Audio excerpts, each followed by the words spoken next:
민수기 25장 10절에서 13절. 여호와께서 모세에게 일러 가라사대 제사장 아론의 손자 엘르아살의 아들 비느하스가 나의 질투심으로 질투하여 이스라엘 자손 중에서 나의 노를 돌이켜서 나의 질투심으로 그들을 진멸하지 않게 하였도다. 그러므로 말하라. 내가 그에게 나의 평화의 언약을 주리니 그와 그 후손에게 영원한 제사장 직분의 언약이라. 그가 그 하나님을 위하여 질투하여 이스라엘 자손을 속죄하였음이니라. 12절에 보면 평화의 언약이란 말이 나와요. 그리고 13절엔 직분의 언약이란 말이 또 나왔습니다. 그러니까 이걸 이제 합쳐서 얘기를 하면 그렇습니다. 한마디로 말하면 평화의 언약과 직분의 언약은 아주 밀접한 관련이 있다는 거예요. 한 문장에 같이 쓴 겁니다.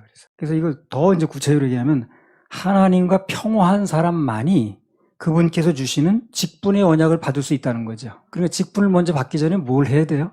정상적이라면 그분하고 먼저 평화가 이루어져야 되는 거예요. 직분을 주신 그분과 평화가 이루어졌을 때 직분의 언약이 온다 그 말입니다. 그러니까 우리가 이제 죄 때문에 하나님과 우리 사이에 막혀 있잖아요. 원래 그랬다고 그랬잖아요. 이사야서 나오잖아요. 그래서 그 죄의 담이 허물어지는 사람은 막힌 담이 없어지는 거죠. 주는 평화 그러잖아요. 그래서 예수 그리스도의 피로 말미암아 그분과 죄의 담이 없어진 사람만이 거듭난 사람이 우선 직분을 받을 수가 있는 겁니다. 그래서 근데 오늘 보면 너무나 많은 경우에 그리고 거듭나지 못한 사람이 즉 하나님과 평화가 이루어지지 않은 사람이 직분을 받아요. 그 많은 문제점들이 생기죠. 순서적으로 하나님과 평화가 먼저 이루어져야 되는 겁니다. 그리고 그 다음에 직분의 언약이 오는 게 성경적인 순서라는 거죠.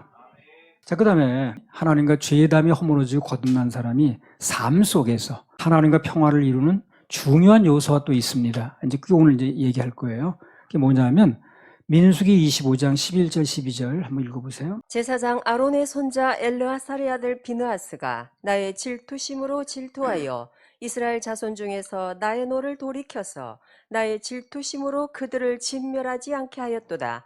그러므로 말하라. 내가 그에게 나의 평화의 언약을 주리니. 제사장 아론의 손자 엘르아살의 아들 비느하스가 나의 질투심으로 질투하여 한 마음이 됐다는 거죠. 하나님과. 뭐가 되려면 마음이 하나 돼야 돼. 뭐가 되려면 마음부터 하나 돼야지. 마음이 하나가 안 되면 그건 뭐 할 수가 없어요. 그러니까 뭐가 하고 안 하는 건 둘째 문제야. 우선 뭘 하기 전에 마음부터 하나가 돼야 돼. 우리도 앞으로 많은 사명을 맡겨주시면 해나갈 텐데 여러 가지. 근데 그 전에 우리가 뭐가 있냐면 마음이 하나가 돼야 되는 거예요. 마음도 하나가 안 되는데 뭘 합니까? 그래서 비느하스가 나의 질투심으로 질투했다는 건 하나님과 한 마음이 됐다는 거예요. 그래서 이스라엘 자손 중에서 나의 노를 일으켜서 하나님이 가지고 있는 노가 그 사람하고 똑같이 일어난 거예요. 지금 한 마음이니까. 나의 질투심으로 움직임으로 말미암아 이스라엘 백성들을 결국 진멸하지 않게 했다는 거죠. 그러므로 말하라. 내가 그에게 나의 평화의 언약을 주리니 그랬습니다. 그래서 방금 말씀에 의하면 삶 속에서 하나님의 평화의 언약을 이루려면 그러면 하나님 편에 서서 그분과 똑같은 질투심을 가져야 된다는 거예요. 한 마음이 돼야 됩니다. 주님과 한 마음이 돼야 돼요. 그분께서 싫어하시는 거 나도 싫어야 돼. 그분은 싫어하신다는데 뭐가 그렇게 싫어? 나는 괜찮구만. 이러면 안 되는 거예요. 그분이 싫어하는 거 나도 싫어야 되고 그분이 좋다고 그러면 나도 좋아야 됩니다. 그 사람 엄청 싫다는데 그거 나는 좋아. 그러면 한 마음 될 수 없는 거고 거기다 뭘 맡길 수도 없는 거고 같이 갈 수도 없어요. 그래서 하나님과 평화의 언약을 이루려면 그 하나님 편에 서서 그분과 똑같은 질투심을 가져야 된다는 거예요. 그래서 그 모압 백성 그 발람의 꾀에 의해 가지고 그 모압 여자들은 막 음행이 이루어져 가지고 막 그냥 하나님 막 분이 일어나실 때 진노가 일어나실 때 아무도 거기에 그 마음 같지 않은 거예요. 그냥 가만히 있는 거예요, 그냥. 근데 유독 비느하스가 그 하나님과 마음과 같은 마음을 가진 거예요. 그래서 가서 그냥 막 행동이 옮기니까 그러니까 이제 네가 내 마음 가지고 했으니까 나하고 평화 이루어졌다는 거예요. 그리고 어떻게 한다 그래 그다음에 직분을 주겠다는 거 아니에요? 이렇게 직분을 주겠다는 거예요. 그래서 오늘날도 하나님께서는 하나님과 같은 마음을 가지고 그런 질투심을 가진 자들을 찾으십니다. 그리고 그런 사람들에게 그분의 거룩한 직분을 맡기시는 거예요. 하나님께서 싫어하시는 건 나도 싫다고 그래야 되고 그분이 좋아하신다 그러면 나도 좋아서 열병 들면 그럼 보상으로 뭐가 옵니까? 직분이 온다니까요. 직분이. 그 직분이라는 건 뭐 탐해서 되는 게 아니에요. 그게요. 나 이런 직분 맡고 싶어. 나도 갖고 싶어. 그래 되는 게 아니라 그분과 한 마음이 되어서 그분이 싫어하는 거 나도 정말 싫어해야 되고 그분이 좋다는 거 나도 무지하게 좋아해야 되고 그러면 그 언약이 한 마음 된 그런 보상으로 오는 게 직분인 거예요. 그러니까 직분만 탐한다고 되는 게 아닌 거지. 하나님께 직분을 받아서 한 시대에 쓰임받은 사람들이 어느 시대나 있거든요. 그런 사람 대부분이 뭐냐면 그분께 열병든 사람이에요. 너무 좋다는 거야. 그분 좋다는 건 난 너무 좋아서 내 인생을 다 바쳐서 하겠다는 거거든. 그분이 싫다는 건 나는 무조건 싫다는 거야, 지금. 그런 사람에게는 당신의 일을 할 수 있는 거룩한 직분을 맡긴다는 거예요. 평화의 언약과 직분의 언약이 순서적으로 같이 오는 거예요. 바울이 그랬잖아요, 바울이. 그 하나님의 사명을 이루려 하면은 내 생명을 조금 도 아끼지 않겠다. 이렇게 나오니까. 그러니까 이제 사람들이 연병 들었다고 그러잖아요. 그러니까 그 사람들은 그렇게 말했는지 모르지만 하나님께서는 바울 사도에게 온 세계를 커버할 수 있는 그런 직분을 맡기셨잖아요. 그러니까 쓰임 받는 거 답이 나왔으니까 다른 생각할 필요 없다고. 자기 맡은 바 사명을 같이하고 그리고 하나님 편에 서드리면 그럼 그분이 직분의 언약을 주시는 거예요. 그래서 맞는 거지 뭘 그렇게 그걸 탐한다고 되는 게 아니에요. 그 역시 하나님께 칭찬받고 크게 쓰임받은 비느하스 또 그 후손들 뭘 했습니까? 결정적인 순간에 하나님 편에 서서 의분을 가졌잖아요. 그게 아주 탁월한 점입니다. 그래서 대대로 다 직분을 준다고 그래요. 대대로. 그래서 다시 한번 강조하면 하나님께 쓰임을 받았던 사람들은 시대를 막론하고 오늘도 마찬가지입니다. 하나님 편에 서서 아주 열병 내지는 의분이 있었던 사람이라. 그러면 직분을 주셔요. 무슨 직분이 됐든 간에 그분이 할 수 있는 일을 주십니다. 사무엘상 17장 45절에서 47절까지 보겠습니다. 다윗이 블레셋 사람에게 이르되 너는 칼과 창과 단창으로 내게 오거니와 나는 만군의 여호와의 이름 곧 내가 모욕하는 이스라엘 군대 하나님의 이름으로 내게 가노라. 오늘 여호와께서 너를 내 손에 붙이시리니 내가 너를 쳐서 내 머리를 베고 블레셋 군대의 시체로 오늘날 공중의 새와 땅의 들짐승에게 주어 온 땅으로 이스라엘의 하나님이 계신 줄 알게 하겠고 또 여호와의 구원하심이 칼과 창에 있지 아니함을 이 무리로 알게 하리라. 전쟁은 여호와께 속한 것인즉 그가 너희를 우리 손에 붙이시리라. 이게 이제 쓰임 받는 사람 보면은 하나님의 한마음이라고 그랬죠. 그럼 직분이 온다고 그랬죠. 다윗도 마찬가지입니다. 이 읽은 구절 중에 핵심 구절이 나오거든요. 뭐냐면 다윗이 블레셋 사람에게 이르되 너는 칼과 창과 단창으로 내게 오거니와 그거 믿는다는 거예요. 나는 네가 모욕하는 그런 만군의 여호와의 이름으로 네게 간다. 그러니까 싸움의 동기가 뭡니까? 하나님의 이름이 모욕당하는 거, 하나님의 영광이 땅에 떨어지는 거, 그것 때문에 나는 못 견디겠다는 거예요. 그래서 난 싸우겠다는 거예요. 그러니까 얼마나 하나님과 한 마음입니까? 그 아브넬도 있었고 사울도 있었고 그런 그 기존 그 세력이 있었지만 아무도 안 나서는데.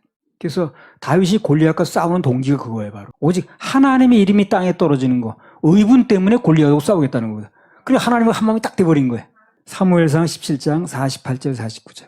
블레셋 사람이 일어나 다윗에게로 마주 가까이 올 때에 다윗이 블레셋 사람에게로 마주 그 항우를 향하여 빨리 달리며 손을 주머니에 넣어 돌을 취하여 물매로 던져 블레셋 사람의 이마를 치매 돌이 그 이마에 박히니 땅에 엎드러지니라. 예. 그 다윗이 오직 하나님의 영광 때문에 했다는 거거든. 그래 나갔더니 하나님께서 승리하게 하셨죠, 그죠? 그렇게 앞에서 방패로 막고 다 투구로 가리고 했는데도 돌이 어떻게 날아가는지 어떤 급소를 맞춰가지고. 근데 여러 방 맞추면 안 돼요. 한 방에 맞아야 됩니다. 그래서 승리를 하게 하셨는데 그 다음에 뭘 하셨어요? 그 다음에 직분 주셨잖아요. 무슨 직분? 왕을 주셨잖아요. 왕을. 하나님의 질투심으로 나갔더니 그 비느하스에게는 대대로 하나님 섬기는 제사장의 직분을 주셨고 그리고 다윗에게는 왕이 되는 직분을 주셨다니까요. 이게 하나님과 평화가 이루어지고 직분도 받았다는 겁니다. 그래서 앞서 하나님과 평화와 직분의 언약은 깊은 관계가 있다고 그랬잖아요. 그래서 다윗이 하나님의 질투심을 가지고 골리앗과 맞섰더니 당연히 이겼고 그리고 그걸로 끝난 게 아니더라는 거예요. 직분의 언약으로 이어지더라는 거예요. 사사기 3장 15절 22절. 이스라엘 자손이 여호와께 부르짖음에 여호와께서 그들을 위하여 한 구원자를 세우셨으니 그는 곧 베냐민 사람 게라의 아들 왼손잡이 에훗이라.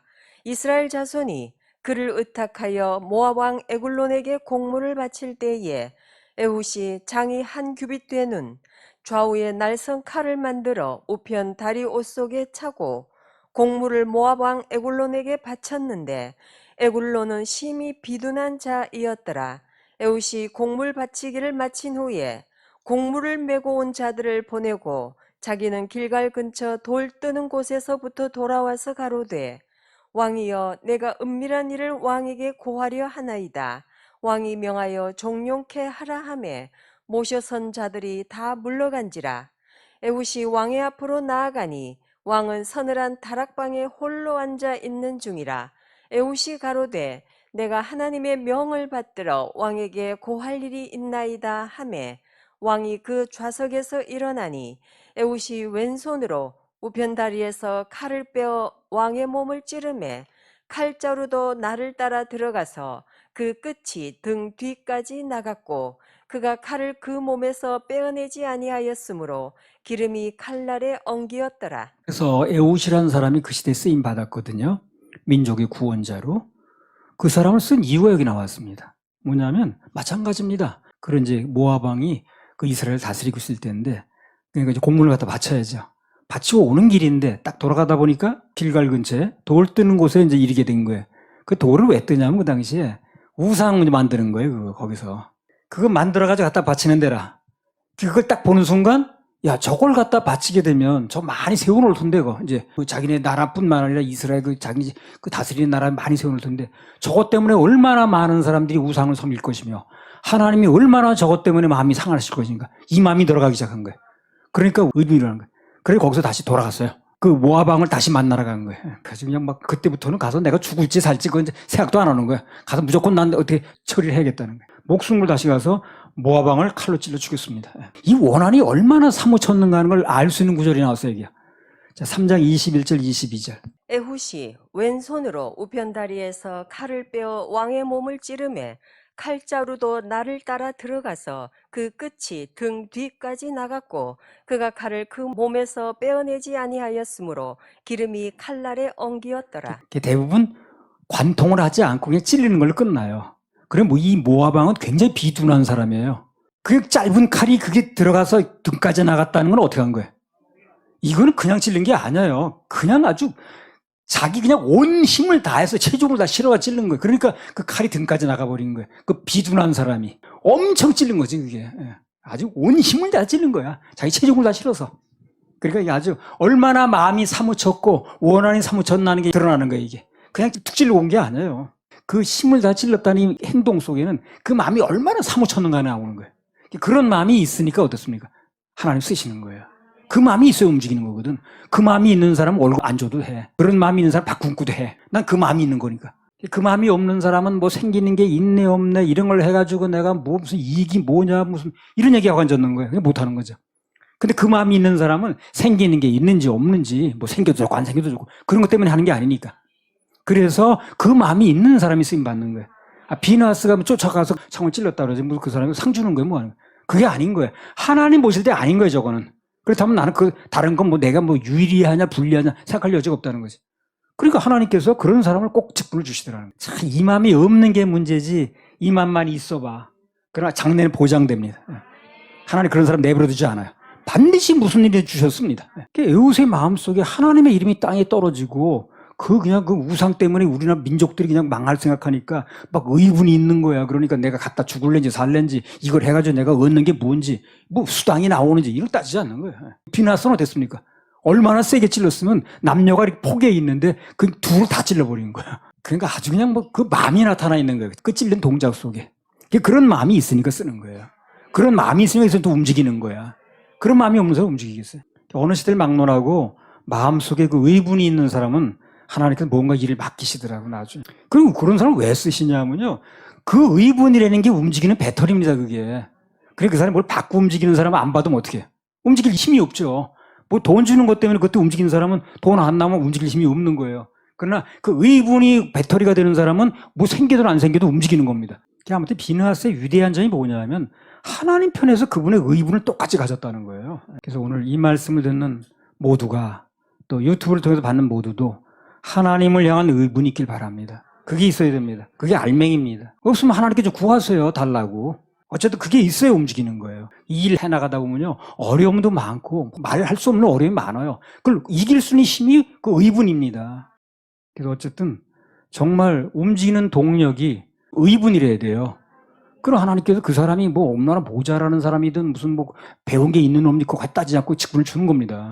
또 움직일 힘이 있어야 움직이는 거니까. 그 전에 제천에서 우리 이제 집회할 때요. 열왕기 4장을 선포한 적이 있거든요. 근데 열왕기 4장이 뭐가 나옵니까? 독이 든 국 먹었죠. 선자 생도들이. 그래서 그때 그 얘기를 하면서 지금 세상 사람들이 독이 든 국을 먹고 전부 중독돼 있다. 그래서 우리는 그런 사람들에게 해독제를 주러 다닌다. 그렇게 선포했습니다, 그때. 그래서 해독제를 주러 다니는데 그 원동력이 뭐냐는 거예요. 그게 의분이라니까요. 의분. 사단에 속아서 죽어가고 있는 자들 살리고 회복시켜야 된다는 그런 열불. 그게 바로 이제까지도 그랬고 지금도 그랬고 앞으로도 우리를 움직이는 원동력입니다, 이게. 그래서 이걸 생수는 22주년에 말씀하시는 거예요, 지금. 앞으로 원동력이 그거라는 거예요. 이제까지도 그랬고 딱 맞는 말씀을 하는 거지, 그냥. 생수는 22주년이 됐는데 주님께서 앞으로 그 마음이 있어야 계속 쓰십니다. 그 불이 가슴 속에 타오르는 한 앞으로도 계속 쓰임받는 직분을 유지할 수가 있고요. 하나님께 가장 좋은 상으로 갚아주십니다. 그분이 가장 하고 싶은 일을 하는 거니까. 할렐루야. 우리 하나님 박수 올려드려요. 민수기 25장 10절 13절. 여호와께서 모세에게 일러 가라사대 제사장 아론의 손자 엘르아살의 아들 비느하스가 나의 질투심으로 질투하여 이스라엘 자손 중에서 나의 노를 돌이켰어 나의 질투심으로 그들을 진멸하지 않게 하였도다. 그러므로 말하라. 내가 그에게 나의 평화의 언약을 주리니 그와 그 후손에게 영원한 제사장 직분의 언약이라. 그가 그 하나님을 위하여 질투하여 이스라엘 자손을 속죄하였음이니라. 제사장 아론의 손자 엘르아살의 아들 비느하스가 나의 질투심으로 질투하여 이스라엘 자손 중에서 나의 노를 돌이켜서 나의 질투심으로 그들을 진멸하지 않게 하였도다. 의로운 행동으로 한 마음을 가지고 나갔던, 그래서 이스라엘 구한 비느하스는 누굴 모형하느냐? 그거는요, 하나님의 열심을 가지고 우리를 죄와 사망에서 구원하시고 영원한 대제사장의 직분을 받았죠. 예수 그리스도를 모형하는 거예요. 그래서 우리 주님은 이 세상 많은 사람들이 사단에 속아서 지옥으로 끌려가고 있는 거에 대해서, 지옥은 사람을 보내려고 만든 게 아닌데 그 의분을 가지시고 하나님이신 그분이 이 땅에 오셔서 죄의 몸을 가지고 십자가에 못 박히셔서 우리 건져내신 거 아니에요? 그 영원한 대제사장 직분을 받으신 거예요. 그래서 이 비느하스가 예수 그리스도를 모형합니다. 단 차이가 있다면, 비느하스와 예수님이 다른 점이 있다면, 비느하스는 시므리와 고스비라는 두 사람을 죽임으로써 이스라엘 백성을 살렸죠. 그러나 우리 주 예수 그리스도께서는 자신 스스로를 십자가에 죽이셔서 우리 모든 인류를 살리셨다는 거예요. 이게 다릅니다. 로마서 5장 6절 8절. 우리가 아직 연약할 때에 기약대로 그리스도께서 경건치 않은 자를 위하여 죽으셨도다. 의인을 위하여 죽는 자가 쉽지 않고 선인을 위하여 용감히 죽는 자가 혹 있거니와 우리가 아직 죄인 되었을 때에 그리스도께서 우리를 위하여 죽으심으로 하나님께서 우리에게 대한 자기의 사랑을 확증하셨느니라. 그래서 예수 그리스도께서 사단에게 속아서 지옥 가는 사람들, 인간을 보내려고 욕을 만들어 놓은 게 아닌 거예요, 그게. 그런데 사단이 속여가지고 그걸 끌고 들어가고 있네. 그게 너무 가슴 아픈 거예요. 인간들이 지옥 끌려가는 게. 그래서 그 의분을 가지시고 하나님이신 예수님께서 이 땅에 몸을 가지고 오셨잖아요. 그래가지고 당신의 몸을 십자가에 못 박음으로 말미암아 그 죄를 해결하셨잖아요. 그러면 그 결과가 뭡니까? 뭐 직분이 와야죠. 빌립보서 2장 6절에 12절. 그는 근본 하나님의 본체시나 하나님과 동등됨을 취할 것으로 여기지 아니하시고 오히려 자기를 비어 종의 형체를 가져 사람들과 같이 되었고 사람의 모양으로 나타나셨음에 자기를 낮추시고 죽기까지 복종하셨으니 곧 십자가에 죽으심이라. 이러므로 하나님이 그를 지극히 높여 모든 이름 위에 뛰어난 이름을 주사 하늘에 있는 자들과 땅에 있는 자들과 땅 아래에 있는 자들로 모든 무릎을 예수의 이름에 꿇게 하시고 모든 입으로 예수 그리스도를 주라 시인하여 하나님 아버지께 영광을 돌리게 하셨느니라. 그는 근본 하나님의 본체시나. 그분이 하나님이라는 얘기라는 거예요. 본체가 그런 얘기 아니에요. 그런데 내가 하나님이야 이렇게 있으신 게 아니라 그 의분 때문에, 그 지옥이 얼마나 무서운 곳이라는 걸 만드신 분이라 아는 거예요. 끌려가니까 종의 형체를 가지고 이 땅에 오신 거예요. 그래가지고 사람들과 똑같이 됐습니다. 하나님이. 내가 개를 구하기 위해서 내가 개가 된 거고 똑같은 거야. 얼마나 답답한 일인가 이게. 그럼 개 취급을 당해야 되는 그때부터. 하나님이신 그분이 우리 인간의 몸을 가졌다는 건 인간 취급을 받아야 되는 거예요. 왜 그렇게 했습니까? 그 인간을 건지게 된 의분 때문에. 사람의 모양으로 나타나셨으니 하나님이신데 자기를 낮추시고 죽기까지 복종하셨으니 그 십자가에 죽으십니다. 이러므로 하나님이 그를 지극히 높여 모든 이름 위에 뛰어난 이름을 주사 하늘에 있는 자들과 땅에 있는 자들과 땅 아래에 있는 자들로 모든 무릎을 예수의 이름에 꿇게 하시고 모든 입으로 예수 그리스도를 주라 시인하여 하나님 아버지께 영광을 돌리게 하셨느니라. 엄청난 명예와 직분을 받으셨죠. 이건 뭐 사람하고 비교할 바가 아니에요. 그래서 이게요, 하나 예시를 얘기를 하는 거예요. 예시를. 본편은 우리들에게 일어납니다. 자 보세요. 로마서 5장 17절. 한 사람의 범죄를 인하여 사망이 그 한 사람으로 말미암아 왕노릇하였은즉 더욱 은혜와 의의 선물을 넘치게 받는 자들이 한 분 예수 그리스도로 말미암아 생명 안에서 왕노릇하리로다. 그래서 예수 그리스도가 이 땅에 오셔서 그렇게 죄의 몸을 오셔서 그 죄를 다 해결하시고 가셨는데 이 생명을 받는 사람들 있죠. 받는 사람들. 그 의의 선물을 받는 사람들. 구원받은 사람이죠. 그런 사람은요, 참 소망적인 게 뭐냐면 그분의 의분에 찬 행동의 결과로 구원받은 우리는 그 덕에 세세토록 왕노릇하는 직분을 받는 거예요. 참 은혜를 받는 겁니다. 은혜로. 그래서 우리의 이 구원이 그렇게 중요한 거고요. 그렇게 중요하니까 그걸 앞으로 전파하려고 그러는 거예요. 그래서 그분의 의분에 찬 행동 결과로 우리 구원을 받은 건데 그것을 진정으로 받아들여서 참 한마음이 되면 그분 덕에 우리도 세세토록 왕노릇하는 직분을 받는 겁니다. 이게 우리의 소망인 거예요. 이게 본편인 거예요. 그 구원이 중요한 거지. 그래서 우리는 그 중요한 구원을 먼저 받아야 되고 그리고 우리 교회가 있는 한 주님 오시기 전까지는 그 일을 해야 되는 거예요. 할렐루야. 값없이 은혜 주시는 하나님께 박수 올립니다.